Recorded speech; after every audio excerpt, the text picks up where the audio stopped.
Cara menjaga ukhuwah adalah dengan idfa billati hiya ahsan fa idzal ladzi bainaka wa bainahu adawah ka'annahu waliyyun hamim.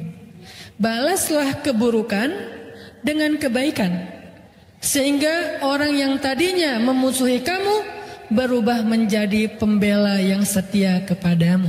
Ayatnya gitu. Idfa billati hiya ahsan fa idzal ladzi bainaka wa bainahu adawah ka'annahu waliyyun hamim. Balaslah keburukan dengan kebaikan sehingga orang yang tadinya memusuhi kamu tiba-tiba menjadi pembela yang setia kepadamu. Apa contohnya? Contohnya perselisihan yang terjadi antara Abdullah bin Zubair dengan Muawiyah bin Abi Sufyan. Ada dua sahabat, dua-duanya hebat, keren. Cuman keturunannya beda. Abdullah bin Zubair, ayahnya adalah Zubair bin Awam. Zubair bin Awam satu dari 10 sahabat yang dijamin masuk surga. Keren ya ayahnya ya. Anak seorang laki-laki yang dijamin masuk surga. Julukan Zubair bin Awam adalah Hawari Rasul, pembela Nabi. Orang yang sangat ngebelain Nabi. Ibunya Abdullah namanya Asma bintu Abi Bakar. Berarti Abdullah cucunya Abu Bakar. Asma adalah seorang perempuan yang pernah membantu Nabi dalam hijrah dengan membelah ikat pinggangnya. Satu dipakai untuk mengikat bawaan Nabi di onta, satu lagi dipakai untuk mengikat bajunya sebagai tali pinggang. Sejak saat itu Asma diberikan julukan, jadi dia punya nama julukan lah ya. Julukan itu kalau sekarang mungkin nama akun. Maka sejak itu nama akun itu kalau bahasa Arabnya kunyah. Jadi akunyah gitu, maksa. Jadi julukannya Asma adalah Zatin Nitaqain, perempuan yang punya dua ikat pinggang. Itu pujian buat Asma. Ini adalah ayah ibunya Abdullah. Dan tahukah kita Abdullah siapa? Abdullah adalah sahabat Nabi, bayi yang pertama lahir di kota Madinah setelah Nabi hijrah. Bayi yang pertama lahir di kota Madinah setelah Nabi hijrah. Kenapa spesial? Karena orang Yahudi itu memantra-mantrai kaum muhajirin ketika mereka hijrah. Kata orang Yahudi, siapa yang berhijrah ke kota Madinah, kami kutuk, gak akan punya keturunan. Sehingga sahabat muhajirin galau. Jangan-jangan berhasil nih mantranya Yahudi. Kan Yahudi tuh banyak main sihir ya. Mereka kayak menakut-nakuti dengan mantra. Pokoknya orang-orang muhajirin gak akan ada yang punya keturunan. Maka di tahun pertama Hijriah lahirlah Abdullah yang menjadi kabar gembira bagi kaum muslimin bahwa mantra itu tidak berpengaruh kepada mereka. Dan tahukah kita Abdullah itu siapa juga? Abdullah itu anak kecil usia 7 tahun. Kalau sholat duha merpati hinggap di atas kepalanya. Saking khusyuknya sholat duha. Usia berapa? 7 tahun, kelas 1 SD. Ada nggak sekarang anak kelas 1 SD sholat duha di sekolah? Anak-anak duha ya bu, duha Allahu Akbar. Datang merpati? Nggak ada. Kadang-kadang kita dengan nyamuk aja keganggu ya. Apaan sih ini nyamuk, laler dan segala macam. Ini merpati, kok bisa sih merpati hinggap di kepalanya Abdullah? Saking lamanya sholat Abdullah. Dia kalau berdiri itu bisa sejam nggak gerak. Kalau kita masih gerak, merpati itu kan nggak langsung hinggap ya, dia kayak curiga dulu gitu kan. Ini benar nggak sih orang atau kayu? Pertama ngedeketin dulu, gerak dikit menjauh kan merpati gitu kan. Dia nggak terlalu jinak. Tapi saking Abdullah itu berdiri nggak bergerak sampai seolah-olah nggak berkedip, ngeliat ke bawah aja, khusyuk banget sampai merpati hinggap di atas kepalanya.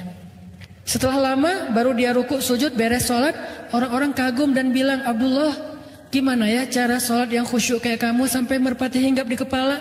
Apa jawaban Abdullah? Merpati yang mana? Dia nggak tahu kalau merpati di kepala dia. Kita nyamuk aja tahu. Dia merpati nggak tahu, saking khusyuknya dia sholat. Tapi orang sekelas Abdullah ternyata bisa baper juga. Itu tuh namanya insaniyatus sahabah, sisi-sisi kemanusiaannya sahabat. Jadi kalau kita pengen belajar dari sahabat, jangan yang sisi-sisi supernya doang. Kadang-kadang kita jadi putus asa. Ternyata mereka juga sama kayak kita. Kadang baper, ada yang bete, ada yang sahabat yang kikir, pelit, ada. Ditawarin surga nggak mau, ditawarin dunia mau, ada. Ada sahabat yang emosional, gara-gara emosi akhirnya mencela ada. Nah, dalam hal ini Abdullah lagi baper sama Muawiyah. Siapa Muawiyah? Jadi kita udah tahu seberapa istimewanya Abdullah. Sekarang bandingannya Muawiyah. Muawiyah itu anaknya Abu Sufyan, yang paling semangat memusuhi Nabi. Bahkan dalam perang Uhud, Abu Sufyan itu banyak membunuh para sahabat. Walaupun secara fisik membunuhnya Khalid, tetapi di bawah komando Abu Sufyan. Suatu hari Abdullah bete sama Muawiyah gara-gara kebun mereka berdampingan. Terus ada pohon korma di kebunnya Abdullah jatuh ke kebunnya Muawiyah dan diambil sama pekerjanya Muawiyah. Dilaporin sama pekerjanya Abdullah. Akhirnya Abdullah marah-marah. Wah, zalim banget nih. Dikirimlah surat oleh Abdullah ke Syam. Waktu itu Muawiyah jadi gubernur di Syam. Abdullah jadi orang biasa di Mekah. Muawiyah jadi gubernur di Syam. Gubernur, pejabat. Dapat surat dari Abdullah. Tahu nggak isinya gimana? Ya ibna akilatil akbad. Wahai anak perempuan yang pernah makan jantung. Marah-marah, mencela, menyebutkan nama ibunya Muawiyah. Wahai anak perempuan yang pernah makan jantung, kamu tuh nggak tahu diri ya. Pekerja kamu itu zalim kepada saya. Kamu memakan uang haram dan segala macam. Dicela habis-habisan. Membaca surat dari Abdullah, Muawiyah menitikkan air mata, sedih. Disebut ibunya. Padahal Hindun juga udah taubat. Hindun juga setelah masuk Islam menjadi baik Islamnya. Islamnya Hindun luar biasa. Segitu-gitunya Hindun setelah dia masuk Islam, dia itu mujahidah loh. Yang membantu jihadnya sahabat luar biasa Hindun. Cuman di masa lalunya emang ngeri banget Hindun ini. Disebut sekarang kejahatan ibunya, padahal ibunya juga sudah bertaubat. Sedih Muawiyah. Tapi walaupun dia sedih dan kecewa, Muawiyah mencoba untuk idfa billatihi ahsan. Balaslah dengan yang lebih baik. Akhirnya Muawiyah tulis surat balik. Bismillahirrahmanirrahim. Assalamualaikum warahmatullahi wabarakatuh. Ya ibna hawarir rasul wa ya ibna dzatin nitaqain. Coba balasannya.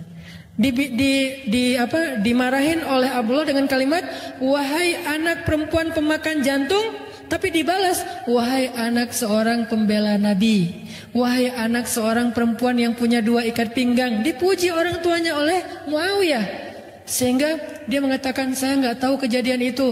Saya akan minta penjelasan kepada pegawai saya. Kalau itu benar, saya akan kembalikan hakmu. Maafkan saya ya. Demi Allah saya nggak ada niat menyakiti kamu. Tapi di awalnya udah dipuji kedua orang tuanya. Abdullah membaca surat itu langsung beristighfar. Astagfirullahaladzim, saya udah dosa. Dia nangis juga karena dia ngerasa bersalah. Langsung dia ambil ontanya, dia menuju ke Syam. Dia pergi ke Syam dari Mekah. Sampai di Syam, dia langsung menemui Muawiyah. Dia peluk Muawiyah. Dia katakan, wahai Muawiyah, balas saya dengan kata-kata yang sama. Kata Muawiyah, kami bukan orang yang diajarkan untuk mencela. Makin terpukul Abdullah. Padahal kan secara kualitasnya Abdullah ini lebih dahsyat ya. Ibadahnya dahsyat. Orang tuanya orang-orang hebat. Kakeknya itu Abu Bakar As-Siddiq. Tapi dikatakan kayak gitu oleh Muawiyah, seolah-olah dia diajarkan sesuatu yang dia udah lakuin itu. Kami kaum yang tidak tahu cara mencela, kata Muawiyah. Kami nggak ngerti gimana cara mencela. Jadi jangan suruh kami mencela.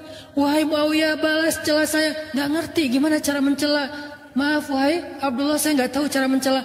Akhirnya Abdullah mengatakan, wahai Muawiyah, saya minta maaf, saya yang salah. Sebagai bentuk penyesalan saya hadiahkan seluruh kebun saya dan isinya untuk kamu. Itu janji Allah. Balaslah keburukan dengan kebaikan, maka nanti orang yang memusuhi kamu justru menjadi pembela yang setia kepadamu. Itu cara jaga ukhuwah. Emang gak gampang. Ustadz, gimana caranya? Emang Ustadz pernah? Ya agak susah juga sih. Saya juga lagi belajar. Semua kita belajar ya. Kadang berhasil, kadang belum. Ada kasus yang saya udah berhasil kayak gitu. Kalau sekali berhasil kayak merasa paling baik gitu. Wah, saya ternyata orangnya baik juga ya. Gitu kan ya. Tapi kalau gagal, kok nggak bisa ya ngikutin sahabat? Gimana caranya biar kita bisa membalas keburukan dengan kebaikan? Ada hate speech di komen-komen kita, haters. Gimana cara kita ngebales haters itu dengan kebaikan? Kalau nggak bisa diam. Maka para ulama mengajarkan satu cara yang paling indah. Katanya, ucapan yang buruk itu seperti air panas, kata ulama. Ucapan yang buruk seperti air panas. Kalau kamu baru mendapatkan air di gelas yang masih panas airnya, maka jangan langsung diminum. Tunggu sampai dia hangat atau sejuk, baru kamu minum. Karena kalau kamu minum panas-panas, lidahmu akan terbakar. Apa maksud dari perumpamaan ini? Ucapan yang gak menyenangkan kita tuh rasanya panas kan di hati, jangan langsung dibales. Karena ketika kita membalas saat itu pasti akan jadi kebakaran. Maka diamkan dulu kata-kata itu, ucapan itu sampai rasanya udah gak panas lagi di hati kita, baru balas. Pasti beda balasannya udah. Membalas ketika lagi panas dengan membalas besok atau lusa setelah udah agak sejuk, itu pasti beda. Itu cara Muawiyah membalas suratnya Abdullah. Pas dia baca dia sedih banget, dia kecewa banget, dia marah banget. Tapi dia diamin dulu. Selang beberapa hari dia udah tenang, dia baca lagi suratnya, dia tulis balasannya. Dan balasannya jauh lebih adem daripada yang pertama. Itu teknis banget yang diajarkan ulama. Makanya kalau kita lagi dapat semacam ucapan, capturean, kadang-kadang kan ada orang yang berada di dua grup ya. Kebenaran grupnya udah pecah nih. Dulu mereka satu grup, tapi kebanyakan left. Maka yang left ini pengen reuni, bikin lagi grup. Akhirnya jadilah dua grup. Tapi masih ada satu orang yang dia tuh kayaknya dengan siapa aja asik gitu. Pas bikin grup ini dia diundang juga. Adalah dia di dua grup. Nah pas dia ada di dua grup, dia menjadi orang yang justru kadang-kadang manas-manasin. Di grup sebelah lagi ngomongin grup sana, mereka bikin grup baru ya. Ya tuh kayaknya pasti lagi ngomongin kita segala macam. Akhirnya rame nih. Chat ini di capture, di forward ke grup sebelah. Grup sebelah lagi ngomongin kalian loh. Aku tuh ngomong kayak gini, aku capture biar kalian tahu ya, karena aku sayang sama kalian. Gitu. Akhirnya grup sebelah rame. Nah kalau kita dapat yang kayak gini-gini nih, capturean, forwardan, itulah pokoknya head speech, comment, hater segala macam, jangan di replay saat itu juga. Tunggu sehari, 2 hari, pas kita udah tenang, replay. Kalau mau di replay, kalau nggak mau di replay, maka kata Nabi, falyakul khairan aw liyasmut. Kalau mampu nge-replay, itu terjemahan medsos terhadap hadis ini ya.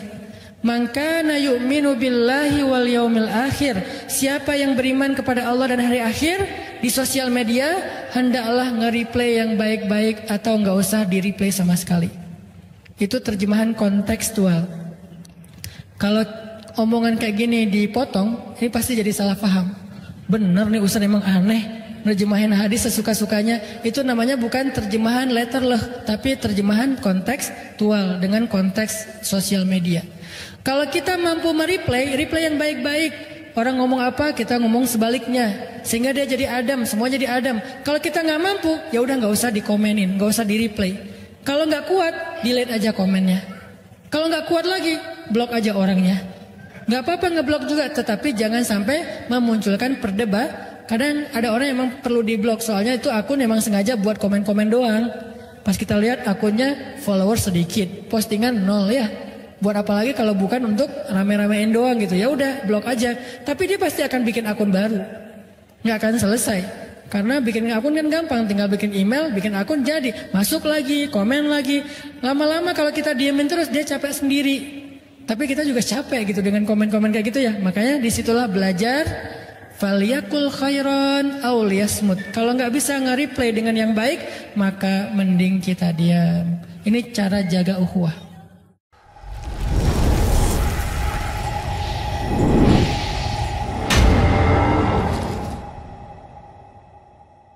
Cara menjaga ukhuwah, persaudaraan, adalah dengan membalas keburukan dengan kebaikan.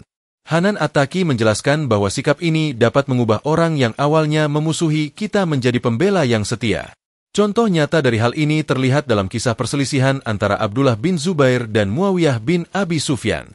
Abdullah, yang marah karena masalah kebun, mengirim surat yang mencela Muawiyah dengan menyebut-nyebut masa lalu kelam ibunya. Namun, Muawiyah membalasnya dengan pujian dan kebaikan, yang akhirnya membuat Abdullah menyesal dan meminta maaf. Abdullah bin Zubair adalah seorang sahabat Nabi yang sangat istimewa. Lahir sebagai bayi pertama di Madinah setelah hijrah Nabi. Ia dikenal karena kehusyukannya dalam beribadah, bahkan merpati pernah hinggap di kepalanya saat ia salat. Namun, ia juga memiliki sisi kemanusiaan, seperti rasa marah dan kecewa.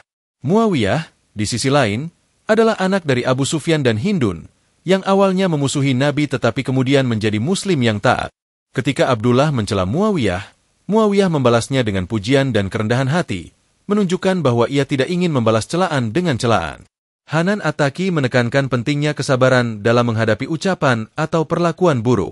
Ulama mengajarkan bahwa ucapan buruk seperti air panas, jika langsung dibalas, akan menimbulkan kebakaran.